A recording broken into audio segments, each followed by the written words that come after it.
YCP వాళ్ళకి ఇప్పుడు లడ్డూలాగా దొరికింది. ఇదివరకు జనసేన వాళ్ళు దీని మీద వైసీపీ మీదన కొంతమంది ఫోటోలు పెట్టి వేసేవాళ్ళు. అంబటి రాంబాబు, అవంతి శ్రీనివాసు, గోరంట్ల మాధవ్, పృథ్వీరాజులను పెట్టి. తర్వాత పృథ్వీరాజ్ ఎప్పుడైతే జనసేనలో చేరిపాడో అతని ఫోటో తీసేసి వీళ్ళది కామాంధులు అంటూ ప్రొజెక్ట్ చేసుకొచ్చేవాళ్ళు.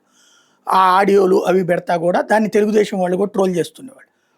ఇప్పుడు వైసీపీకి ఒక చక్కటి అవకాశం దొరికింది కూటమిలో ఉన్నటువంటి వాళ్ళ.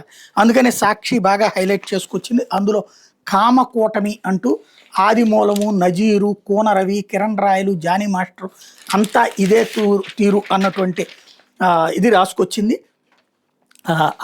అరాచకత్వాలు ఎన్నో అన్నటువంటిది. అట్లాగే అరెస్ట్ చేసే దమ్ముంది అంటూ వరుడు కళ్యాణి, సీఎం డిప్యూటీ నోరు విప్పాలి, డిప్యూటీ సీఎం నోరు విప్పాలి, మహిళలకు రక్షణ లేదు, అకృత్యాలపై మౌనమేళ, ఇవన్నీ కూడా అధికారాన్ని అడ్డమెట్టుకుని మహిళలపై కూటమి పార్టీల నేతలు ఆగడాలు అన్నటువంటి వార్తను హైలైట్ చేసి కిరణ్ రాయలు వికృత్యాష్టలు, ఆదిమూలం అరాచకం, మంత్రి సుభాష్ అశ్లీల నృత్యాలు, కోన రవి అశ్లీల నృత్యాన్ని దీంతో ఎందుకు కలిపారో అర్థం కాలేదు. రెండోది వచ్చేటికి బెత్తంతో కొట్టి తోలు తీసే చట్టాలేవి అన్నటువంటిది రాసుకొచ్చారు. ఇదంతా దళిత ఉద్యోగిని ఆత్మహత్యా ప్రయత్నం ఇదంతా కూడా. కాకపోతే ఇప్పుడు కేసులు కడుతున్నారా అంటే కట్టట్లేదు అన్న కోణాన్ని ప్రొజెక్ట్ చేసుకొచ్చి ఇంకా పైగా బాధితురాళ్ళనే బెదిరిస్తున్నారన్న కోణాన్ని ప్రొజెక్ట్ చేసుకొచ్చింది.